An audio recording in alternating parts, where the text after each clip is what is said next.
नमस्कार दोस्तों, हिंदी साधन चैनल में आप सभी का हार्दिक स्वागत करती हूँ। आज के इस वीडियो में काव्य शास्त्र के महत्वपूर्ण प्रश्नों को लेकर मैं उपस्थित हूँ। ये प्रश्न हिंदी साहित्य के प्रतियोगी परीक्षा देने वाले अभ्यर्थियों के लिए है। आप हिंदी में टीजीटी, पीजीटी की तैयारी कर रहे हैं, किसी भी स्टेट के लिए या यूजीसी नेट जेआरएफ की तैयारी कर रहे हैं तो ये वीडियो आपके लिए लाभदायक सिद्ध हो सकता है। आइए शुरू करते हैं पहले प्रश्न को। पहला प्रश्न है, काव्य संप्रदायों का सही विकास क्रम क्या होगा? ऑप्शन है रस, ध्वनि, अलंकार, रीति, वक्रोक्ति, औचित्य। दूसरा ऑप्शन है रस, अलंकार, रीति, वक्रोक्ति, ध्वनि, औचित्य। ऑप्शन तीसरा अलंकार, रस, रीति, वक्रोक्ति, ध्वनि, औचित्य। ऑप्शन चौथा रस, रीति, ध्वनि, अलंकार, वक्रोक्ति, औचित्य। ये प्रश्न पीजीटी परीक्षा 2000 में आया हुआ प्रश्न है। आइए प्रश्न की व्याख्या को देख लेते हैं। व्याख्या कुछ इस प्रकार से है। काव्य संप्रदाय का नाम दिया हुआ है, कालक्रम है, प्रवर्तक। रस संप्रदाय के प्रवर्तक हैं भरत मुनि और इनका समय है विक्रम पूर्व द्वितीय शताब्दी से द्वितीय शताब्दी विक्रमी तक। 200 ईसा पूर्व से 200 ईस्वी के बीच इनका समय है। अलंकार संप्रदाय के प्रवर्तक भामह है, इनका समय है 6वीं शताब्दी। रीति संप्रदाय के प्रवर्तक वामन है, इनका समय है 8वीं शताब्दी या 800 ईस्वी। ध्वनि संप्रदाय के प्रवर्तक आनंद वर्धन है, इनका समय है 9वीं शताब्दी। वक्रोक्ति संप्रदाय के प्रवर्तक हैं कुंतक और इनका समय है 10वीं शताब्दी का मध्य भाग। औचित्य संप्रदाय के प्रवर्तक क्षेमेंद्र हैं और इनका समय है 11वीं शताब्दी का उत्तरार्ध। उपयुक्त तथ्य रामचंद्र तिवारी और डॉक्टर नागेंद्र के काव्य शास्त्रीय विश्लेषण पर आधारित है। उपयुक्त प्रश्न में से सही विकल्प का अभाव है। वक्रोक्ति संप्रदाय की स्थापना से पूर्व ही ध्वनि संप्रदाय स्थापित हो चुका है। इसी प्रकार से यह प्रश्न आयोग के द्वारा जो ऑप्शन दिया हुआ है उनमें से कोई भी ऑप्शन सही नहीं है। बढ़ते हैं अगले प्रश्न की तरफ। प्रश्न अगला है, रस सिद्धांत के प्रवर्तक आचार्य है। ऑप्शन है आचार्य मम्मट, आचार्य विश्वनाथ, आचार्य जगन्नाथ, आचार्य भरत मुनि। रस सिद्धांत के प्रवर्तक आचार्य के नाम अभी आपने जो भी व्याख्या को देखा है उन व्याख्या से आपने उत्तर को जरूर सही कर लिया होगा। तो आचार्य भरत मुनि। प्रश्न अगला है, वक्रोक्ति संप्रदाय के प्रवर्तक आचार्य है। रीति संप्रदाय के प्रवर्तक आचार्य हैं। ऑप्शन है वामन, मम्मट, भामा, दांडी। सही उत्तर ऑप्शन ए वामन।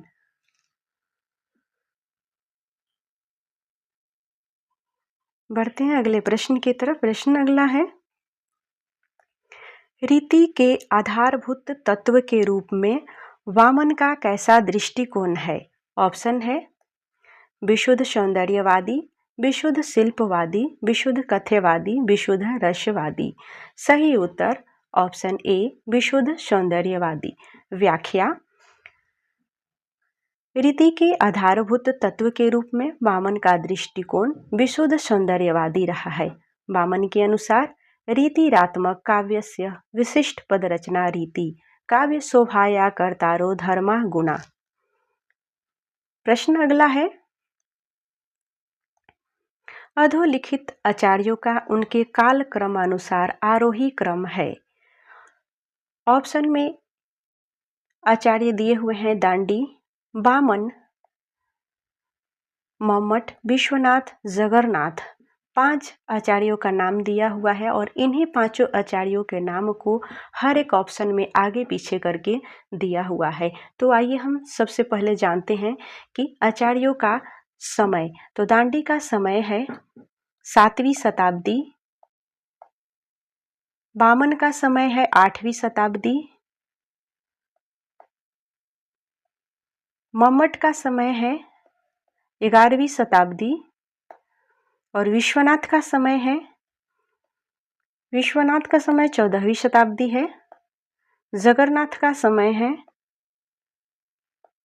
17वीं शताब्दी। तो इस प्रकार से इन आचार्यों का समय हो गया।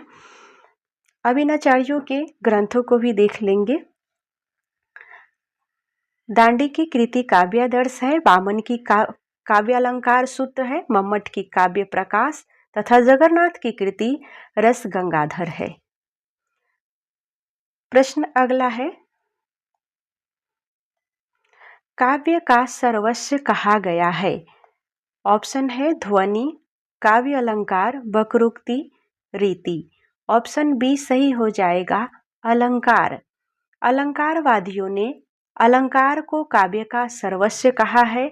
भामह ने अपने काव्य अलंकार नामक ग्रंथ में केवल अलंकार को ही काव्य की आत्मा सिद्ध करते हुए उसका विस्तृत विवेचन किया है। भामह के उपरांत दंडी, उद्भट और रुद्रट ने अलंकार विवेचन को और भी अधिक पुष्ट एवं विस्तृत किया है। प्रश्न अगला, काव्य हेतु संबंधी उत्पत्तियों के रचयिता है। शक्ति निरूपणा लोकशास्त्र काव्य वेक्षणात् काव्य ज्ञच्छीयाभ्यास इति हेतु अस्तदुद्भवे। ऑप्शन है कुंतक, आनंदवर्धन, मम्मट, विश्वनाथ। सही उत्तर ऑप्शन सी मम्मट। काव्य हेतु संबंधी उपयुक्त पंक्तियां मम्मट द्वारा रचित है। मम्मट मूलतः ध्वनिवादी आचार्य है। काव्य प्रकाश मम्मट की प्रमुख रचना है जो परवर्ती साहित्यकारों के लिए उपजीव्य ग्रंथ है।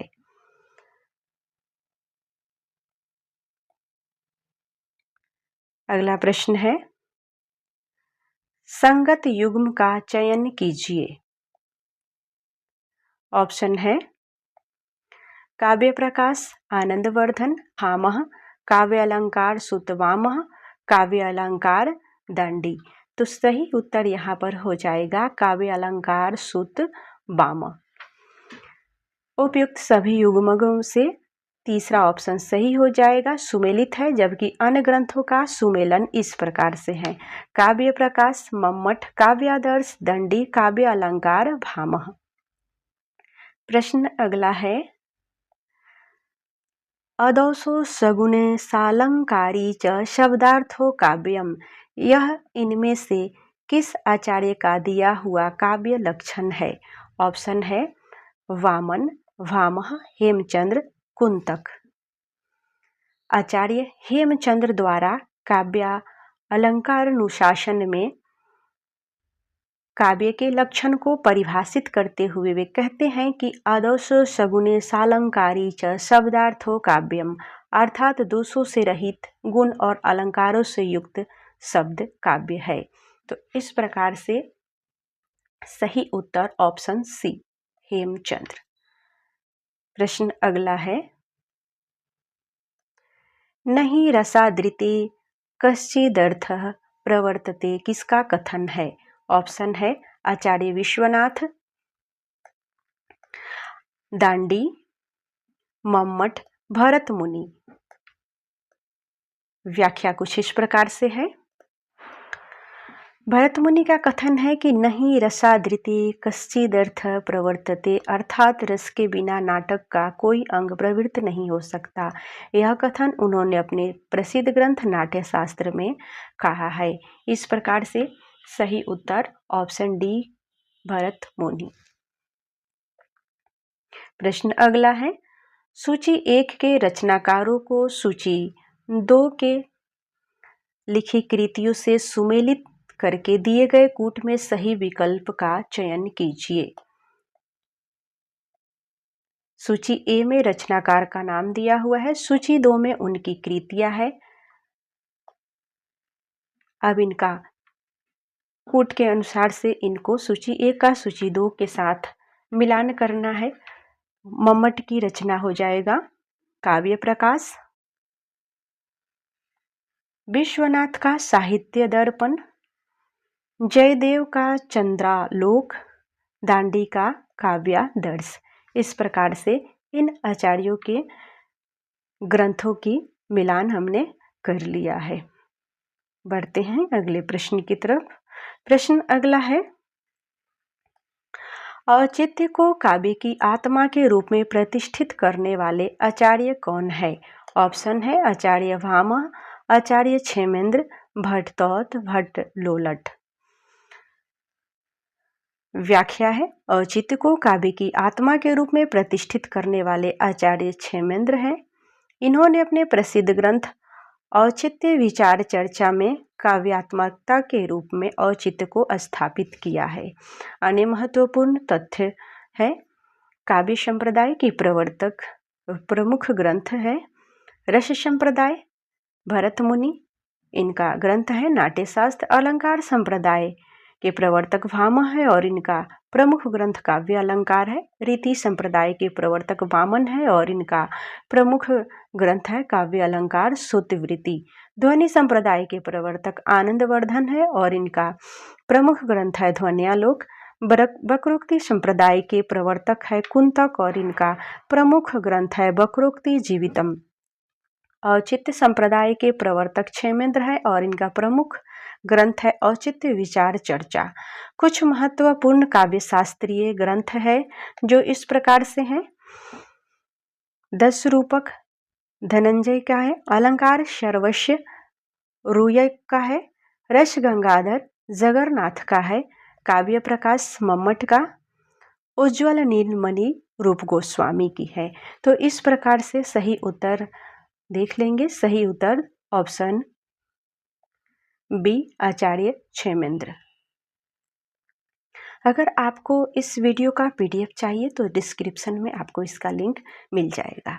वीडियो को पूरा अंत तक जरूर देखें ताकि आपका काव्य शास्त्र से कोई भी प्रश्न छूटे नहीं।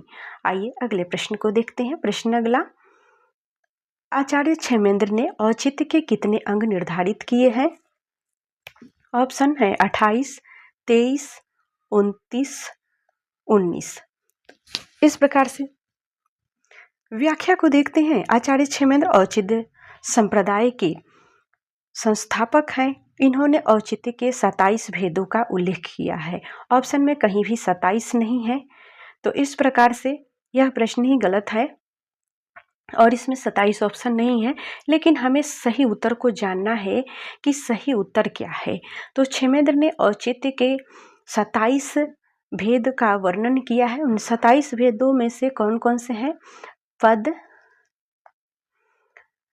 वाक्य, प्रबंध, गुण, अलंकार, रस, क्रिया, कारक, लिंग, वचन, विशेषण, उपसर्ग, निपात, काल, देश, कुल, व्रत, तत्व, सत्य, अभिप्राय, स्वभाव, सार संग्रह, प्रतिभा, अवस्था, विचार, नाम, आशीर्वाद। इस प्रकार से आचार्य क्षेमेंद्र के औचित्य के ये 27 अंग हैं। आयोग ने अपनी आरंभिक उत्तर कुंजी में इस प्रश्न का उत्तर विकल्प ए अर्थात 28 माना है, जो कि सही नहीं है। प्रश्न अगला है, औचित्य संप्रदाय के संस्थापक आचार्य कौन है? ऑप्शन है वामन, दंडी, आनंदवर्धन, क्षेमेंद्र। इनमें से सही उत्तर कौन सा हो जाएगा? वामन होंगे, दंडी होंगे, आनंदवर्धन या क्षेमेंद्र होंगे। तो सही उत्तर हो जाएगा ऑप्शन डी आचार्य क्षेमेंद्र। प्रश्न अगला है, ध्वनि को काव्य की आत्मा मानकर ध्वनि संप्रदाय का प्रतिपादन किसने किया? ऑप्शन है दंडी, मम्मट, विश्वनाथ, आनंदवर्धन।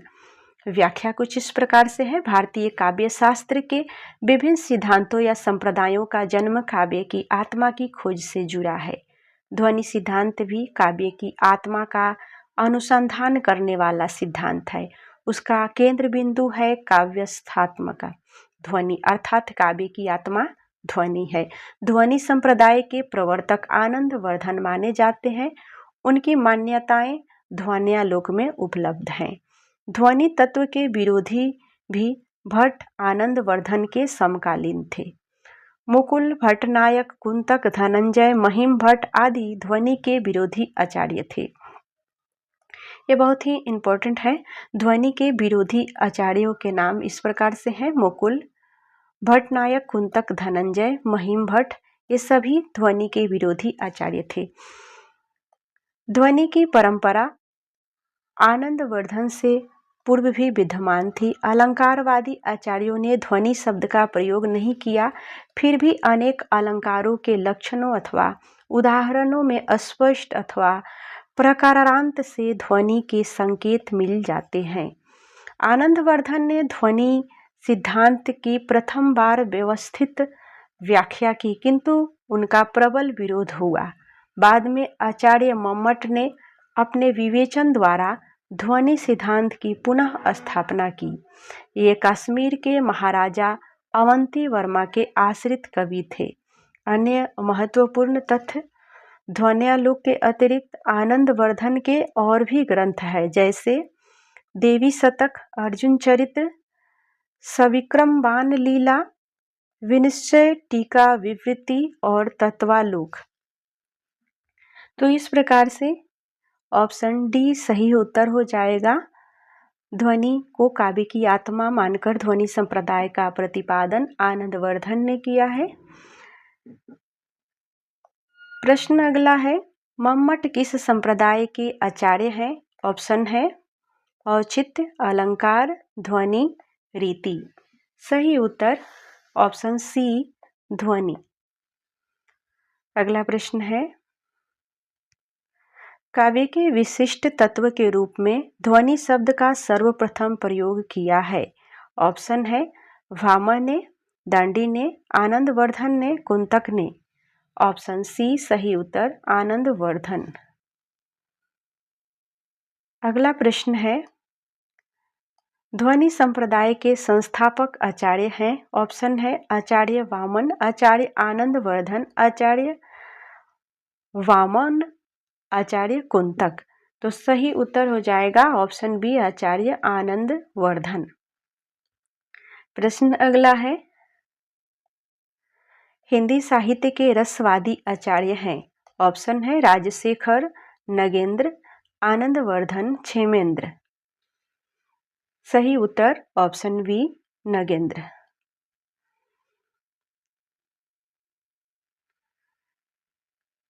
हिंदी साहित्य में नगेंद्र को रसवादी आचार्य माना जाता है और इन्होंने अपने काव्य शास्त्रीय ग्रंथ, इनका ग्रंथ है रस सिद्धांत, और इस ग्रंथ में इन्होंने रस का साधारणीकरण पर गूढ़ शास्त्रीय विवेचन किया है। आनंदवर्धन ध्वनिवादी हैं, क्षेमेंद्र ये औचित्यवादी हैं तथा राजशेखर ये रीतिवादी आचार्य हैं। प्रश्न अगला है, किसने ध्वनि को सर्वप्रथम काव्यात्मा माना है? ऑप्शन है जयदेव, भोजराज, भरत मुनि, आनंदवर्धन। व्याख्या है, आनंदवर्धन ने सर्वप्रथम ध्वनि को काव्य की आत्मा घोषित किया है। ध्वनि से उनका अभिप्राय कवि अनुभूति रूप कथ्य से है, जो वाचक शब्दों की अपेक्षा व्यंजक शब्दों द्वारा मार्मिकता से प्रकट होता है। तो सही उत्तर हो जाएगा ऑप्शन डी, आनंदवर्धन।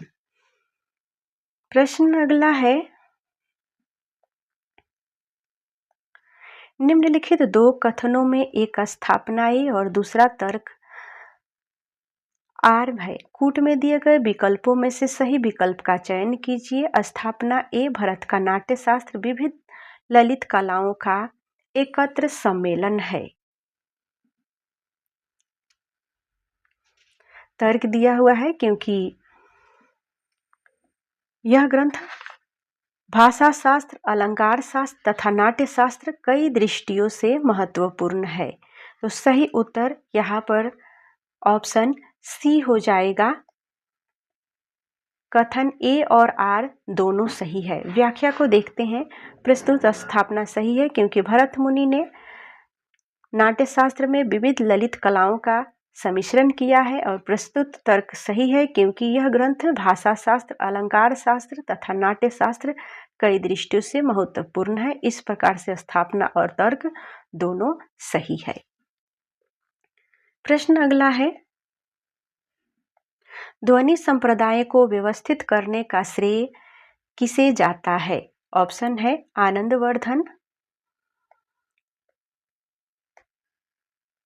ऑप्शन है आनंदवर्धन,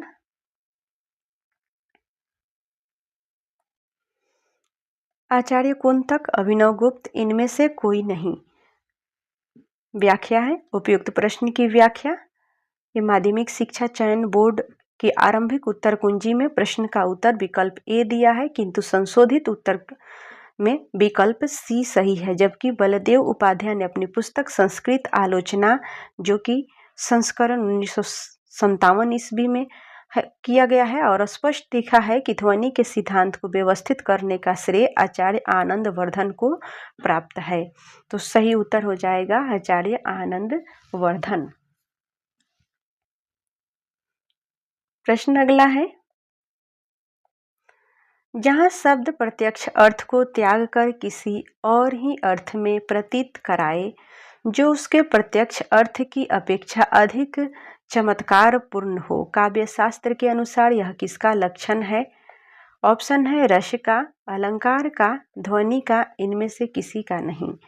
आइए व्याख्या को देखते हैं। व्याख्या है, जहाँ शब्द प्रत्यक्ष अर्थ को त्याग कर किसी और ही अर्थ की प्रतीति कराए जो उसके प्रत्यक्ष अर्थ की अपेक्षा अधिक चमत्कार पूर्ण हो, काव्य शास्त्र के अनुसार यह ध्वनि अथवा उत्तम काव्य का लक्षण है। ध्वनिकार ने इसकी परिभाषा इस प्रकार लिखी है, जहाँ अर्थ अथवा शब्द स्वयं को और अपने अर्थ को गौण बनाकर व्यंग्यार्थ को अभिव्यक्त करते हैं, विद्वानों के द्वारा वह ध्वनि काव्य कहा गया है। ध्वन्यालोक का खंडन करने वाले व्यक्ति विवेककार महिम भट्ट ने इस लक्षण की शब्द योजना में अनेक दोष दिखलाए हैं। अतएव मम्मट ने इसी लक्षण को शब्द भेद से इस प्रकार कहा है कि विद्वानों का कहना है कि वाच्य से व्यंग के अधिक होने पर ध्वनि नामक उत्तम काव्य होता है। तो सही उत्तर हो जाएगा ऑप्शन सी। दोस्तों, हम प्रश्न के साथ साथ सभी व्याख्याओं के भी देख रहे हैं और उससे रिलेटेड बनने वाले प्रश्न भी आपको समझ में आ रहा होगा उन व्याख्याओं को देखकर। तो उम्मीद है कि यह वीडियो आपको बहुत ही लाभकारी आपके लिए होगा, क्योंकि जितने भी प्रश्न काव्य शास्त्र से आते हैं वो सभी प्रश्न कभी ना कभी परीक्षा में पूछे गए रिपीटेड प्रश्न होते हैं, और वहाँ से काव्य शास्त्र से तो हर रोज प्रश्न नया बनता नहीं। आगे भी काव्य शास्त्र से आपको एक और वीडियो मिलेगा जिसमें संपूर्ण काव्य शास्त्र को कवर करने का मेरा उद्देश्य है। प्रश्न को देखते हैं। प्रश्न अगला है, मिथक का घनिष्ठ संबंध होता है। ऑप्शन है अति मानवीय पौराणिक पात्रों से, विज्ञान लेखन से, प्रौद्योगिकी से, यथार्थवाद से। व्याख्या है, मिथक का घनिष्ठ संबंध अति मानवीय पौराणिक पात्रों से है। डॉक्टर नगेंद्र द्वारा प्रस्तुत मिथक के वर्ग। डॉक्टर नगेंद्र मिथक के दो वर्ग प्रस्तुत करते हैं। एक वर्ग है धार्मिक मिथक, जिसके दो भेद है, उपास्य देवों के स्वरूप से संबंध मिथक, और दूसरा है कर्मकांड संबंधी मिथक, और है प्राकृत मिथक। धार्मिक मिथक और प्राकृत मिथक, जिसमें से धार्मिक मिथन के दो भाग है। मिथकीय चिंतन आचार्य Hazari Prasad Dwivedi, Nagendra, Jung, levy स्ट्रास, fire इत्यादि हैं। तो इस प्रकार से इस प्रश्न का सही उत्तर हो जाएगा ऑप्शन ए। अति मानवीय पौराणिक पात्रों से मिथक का घनिष्ठ संबंध है। प्रश्न अगला है, किस आचार्य ने गुणों को रस आश्रित माना है? ऑप्शन है भामह, दंडी, रुद्रट, आनंदवर्धन। व्याख्या है, गुणों को रस आश्रित मानने वाले आचार्य आनंदवर्धन है। रीति और गुणों से संबंध आनंदवर्धन की मान्यता को जिस प्रकार परिवर्तित काव्य शास्त्र में सिद्धांत स्वीकार किया गया है, उसी प्रकार गुणों और रसों के पारस्परिक संबंध की मान्यता को विद्वान आज तक उसी रूप में स्वीकार करते हैं। तो दोस्तों सही उत्तर हो जाएगा ऑप्शन डी, आनंदवर्धन। प्रश्न अगला है, प्रतिभा व्युत्पत्ति मिश्र समवेतो श्रेष्ठो इति, यह मत किस विद्वान का है? ऑप्शन है आचार्य मम्मट, आचार्य राजशेखर, आचार्य दांडी, इनमें से कोई नहीं। तो सही उत्तर को हम देखेंगे, इससे पहले व्याख्या को देखते हैं। व्याख्या है, प्रतिभा व्युत्पत्ति मिश्र समवेत श्रेष्ठ इति राजशेखर की उक्ति है। प्रस्तुत राजशेखर ने प्रतिभा और व्युत्पत्ति दोनों को काव्य का श्रेष्ठकर माना है। उन्होंने प्रतिभा के दो भेद किए, कार्य प्रतिभा और भाव इतरी प्रतिभा। यह जो मत है आचार्य राजशेखर जी का है और इन्होंने प्रतिभा के दो भेद माने हैं, कार्य इत्री और भाव इत्री। यहाँ से भी प्रश्न बन सकता है कि आचार्य राजशेखर ने प्रतिभा के कितने भेद माने हैं। नोट्स है कि ऊपर प्रश्न के उत्तर, प्रश्न जो है यह शिक्षा आयोग ने मूल्यांकन से इसको बाहर कर दिया था, क्योंकि सही उत्तर नहीं वो मानता है आयोग। तो खैर ये आयोग की समस्या है, हमें सही उत्तर को जानना है और जब आयोग की तरफ से कोई गलती होती है तो आपको 1 नंबर मिलेगा, या जितना भी प्रश्न गलती होगा वो नंबर मिलेगा। प्रश्न अगला है, काव्य के अर्थ वैज्ञानिक विवेचन। काव्य के अर्थ में वैज्ञानिक विवेचन का शुभारंभ किसने किया है? वामन, महिम भट्ट, मम्मट, आनंदवर्धन। व्याख्या कुछ इस प्रकार से है, वामन काव्यांगों की व्यवस्था लाने के लिए सर्वप्रथम प्रयत्न करते दिखाई पड़ते हैं। वामन के अनुसार काव्य के द्रव्य गुण की उत्पत्ति देश विशेष से नहीं होती है। वैदर्भी, गौड़ीय, पंचाली रीतियों का विवेचन वह काव्य गुणों की उत्कृष्टता के आधार पर करते हैं और वे कहते हैं कि ओज, प्रसाद, माधुर्य, सौकुमार, उदारता, श्लेष, क्रांति, समता, समाधि और अर्थ व्यक्ति नामक शब्द और अर्थ गुणों से युक्त शैली उत्कृष्ट होती है। यह एक सार्वभौमिक सत्य वामन प्रस्तुत करते हैं। तो इस प्रकार से सही उत्तर यहाँ हो जाएगा आचार्य वामन। व्याख्या थोड़ी सी और देख लेते हैं। वामन ने कहा है कि जिस प्रकार से रेखाओं में चित्र समा जाता है उसी प्रकार से इन रीतियों में काव्य समाविष्ट हो जाता है। वामन ने गुणों को अधिक महत्व देकर एक सीमा तक कवि की चित्तवृत्ति के योग को स्वीकार किया है। अर्थ गुणों में कवि की नूतन कल्पना को समाधि नाम से, रसों की उद्भावना कांति के नाम से तथा अर्थ की पौढ़ता ओज नाम से स्वीकार की गई है। जब तक मन स्थिर होता है तब तक पद का रखना और हटाना ही होता रहता है। काव्य अलंकारों के विवेचन में भी वामन की दृष्टि में नवीनता मिलती है। वामन के अनुसार यमक के पश्चात सभी शब्द अलंकारों को उपमा का ही प्रपंच स्वीकार किया गया है। अतः स्पष्ट है कि काव्य में अर्थ वैज्ञानिक विवेचन का शुभारंभ वामन ने किया है। अगला प्रश्न है, आचार्य वामन ने काव्य हेतु के स्थान पर किस शब्द का व्यवहार किया है? ऑप्शन है तात्पर्य, लक्षणा, अभिधा, काव्यांग। सही उत्तर ऑप्शन डी, काव्यांग। प्रश्न अगला है, निम्नलिखित में से काव्य हेतु किसे नहीं माना गया है? ऑप्शन है व्युत्पत्ति, प्रेरणा, अभ्यास, प्रतिभा। तो काव्य हेतु किसे नहीं माना गया है? व्याख्या में देखते हैं। आचार्य भामह ने काव्य हेतु 3 भेद माने हैं, प्रतिभा, व्युत्पत्ति और अभ्यास को। दांडी ने शब्द भेद से इन्हें ही स्वीकार किया है। रुद्रट तथा कुंतक ने भामह की प्रतिभा के स्थान पर शक्ति शब्द का प्रयोग किया है। राजशेखर ने शक्ति को ही मुख्य काव्य हेतु माना है। यहाँ पर भिन्न भिन्न आचार्यों ने अलग अलग आचार्यों ने किस प्रकार से काव्य हेतु किसको माना है, यह भी जानकारी हमें मिल गई। तो इस प्रकार से सही उत्तर हो जाएगा ऑप्शन बी। प्रश्न अगला है, विशिष्ट पद रचना किस काव्य शास्त्रीय संप्रदाय से संबंधित है?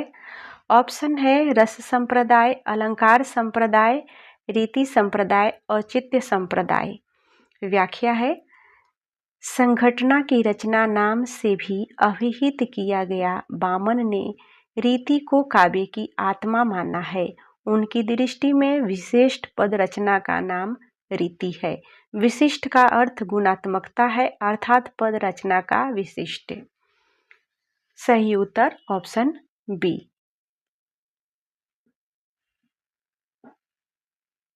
अगला प्रश्न को देखने से पहले व्याख्या को और विस्तृत जानेंगे कि उनकी गुणात्मकता पर निर्भर है और इस प्रकार से गुणात्मक पद रचना का नाम रीति है। वामन ने रीति के वैदर्भी, गौड़ीय, पंचाली 3 भेद माने हैं। तो वामन ने रीति के कितने भेद माने हैं? तो उन्होंने 3 भेद माने हैं, वैदर्भी, गौड़ीय और पंचाली। ओज, प्रसाद, समग्र गुणों से युक्त रचना को वैदर्भी रीति, ओज और क्रांति से युक्त रचना को गौड़ीय रीति तथा माधुर्य और कौमार से युक्त रचना को पंचाली रीति कहा जाता है। प्रश्न अगला है,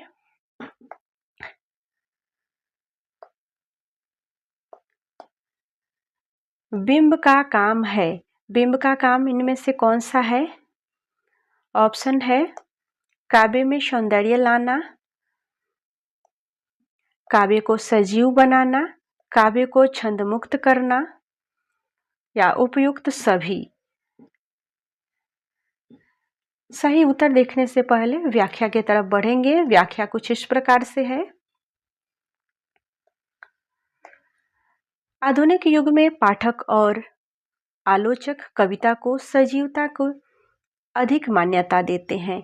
पाठक और आलोचक आधुनिक युग के जो हैं वे कविता की सजीवता को अधिक महत्व देते हैं। मोटे रूप से कहा गया है कि आधुनिक कवि का दृष्टिकोण सौंदर्यवादी की अपेक्षा जीवनवादी अधिक है। यही कारण है कि कविता में बिंब का महत्व बढ़ गया। ऐसा माना जाता है कि बिंब संवेदना से जुड़े होते हैं और उनकी सबसे बड़ी विशेषता इंद्रियता होती है।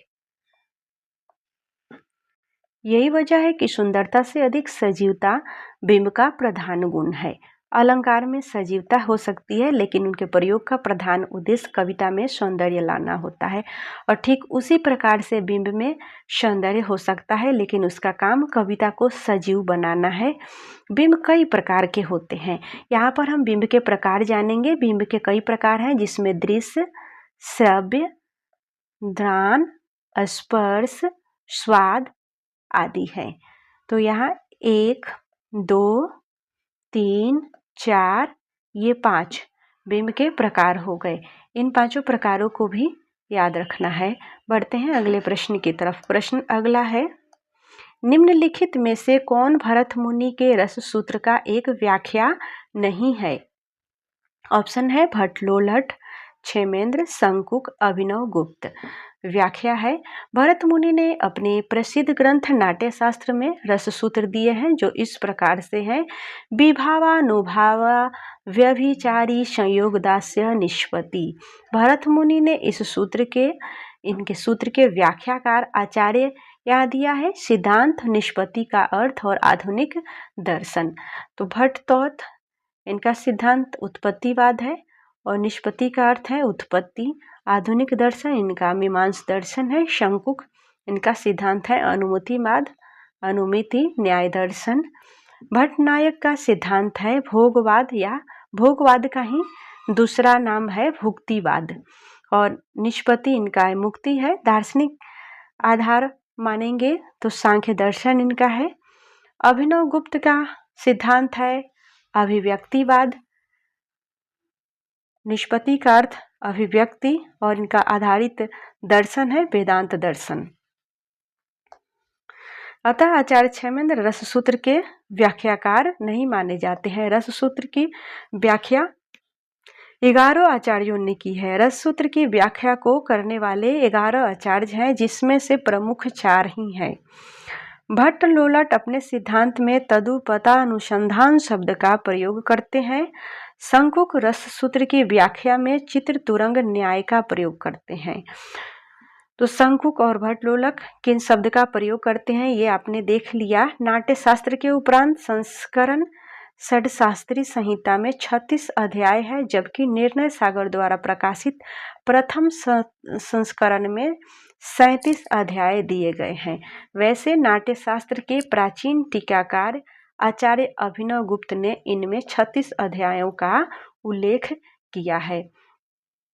तो इस प्रकार से सही उत्तर हो जाएगा ऑप्शन 2। क्षेमेंद्र भरत मुनि के रस सूत्र के व्याख्याकार नहीं है। प्रश्न अगला है, भरत मुनि के रस सूत्र में प्रयुक्त निष्पत्ति का अर्थ उत्पत्ति किस आचार्य ने माना है? ऑप्शन है अभिनव गुप्त, भट्ट लोलट, भट्ट नायक, शंकुक। सही उत्तर हो जाएगा ऑप्शन बी, भट्ट लोलट।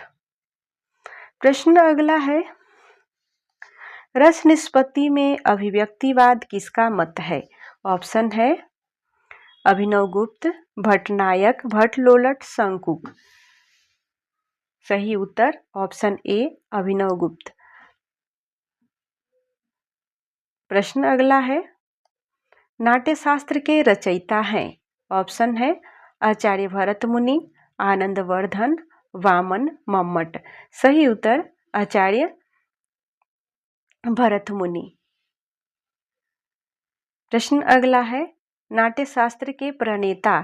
तो प्रणेता और रचयिता दोनों भरत मुनि ही हैं, तो सही उत्तर हो जाएगा भरत मुनि।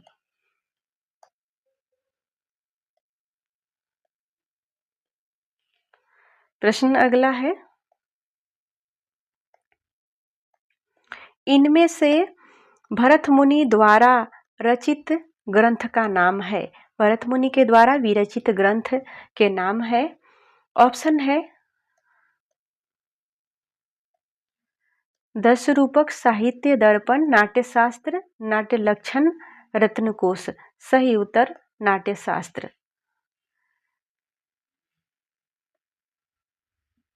नाट्यशास्त्र के प्रणेता भरत मुनि हो जाएंगे। ऑप्शन बी सही उत्तर हो जाएगा भरत मुनि। अगला प्रश्न है, इनमें से भरत मुनि द्वारा विरचित ग्रंथ? ये प्रश्न शायद रिपीट हो गया है, इसीलिए बढ़ते हैं अगले प्रश्न की तरफ। प्रश्न अगला है, भरत मुनि के रस सूत्र की भुक्तिवाद के आधार पर व्याख्या करने वाले आचार्य हैं? ऑप्शन है श्री शंकुक, भट्टनायक, अभिनव गुप्त, विश्वनाथ। सही उत्तर ऑप्शन बी, भट्टनायक। प्रश्न अगला है, रस के संबंध में भुक्तिवाद के प्रतिपादक आचार्य हैं? ऑप्शन है भट्ट लोलट, श्री शंकुक, भट्टनायक, अभिनव गुप्त। सही उत्तर ऑप्शन सी, भट्टनायक। प्रश्न अगला है, भट्टनायक का भुक्तिवाद किस दर्शन पर आधारित है? ऑप्शन है मीमांसा दर्शन, न्याय दर्शन, शैव दर्शन, सांख्य दर्शन।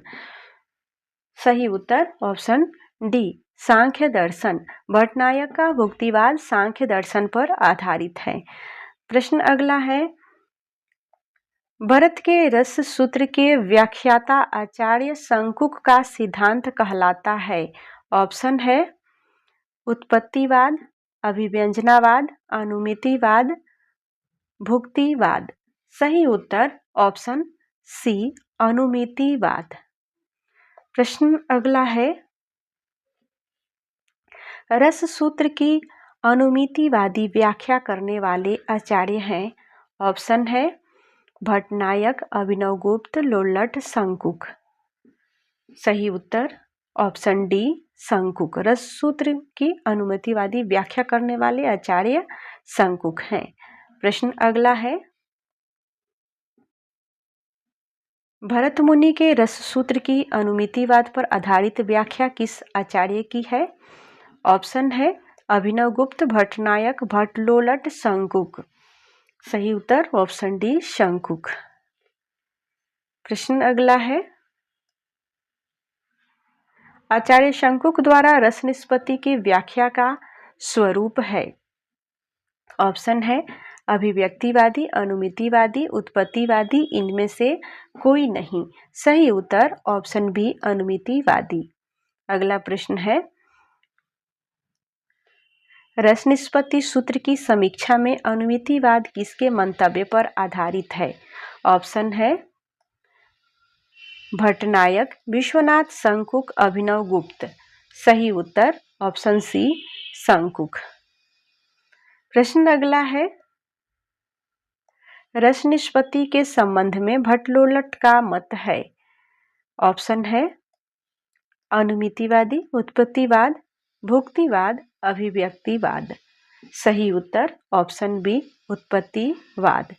दोस्तों, आज का ये वीडियो आपको कैसा लगा? हमें उम्मीद है ये वीडियो आपको बहुत पसंद आया होगा और इस वीडियो को देखने के बाद आपको काव्य शास्त्र के कुछ प्रश्न का रिवीजन जरूर हुआ होगा और आगामी एग्जाम में ये प्रश्न आपको जरूर देखने को मिलेंगे। तो इसी शुभकामनाएं के साथ आज के वीडियो को यहीं पे स्थगित करती हूँ। अगले वीडियो में फिर मिलते हैं। वीडियो देखने के लिए सभी को बहुत बहुत धन्यवाद।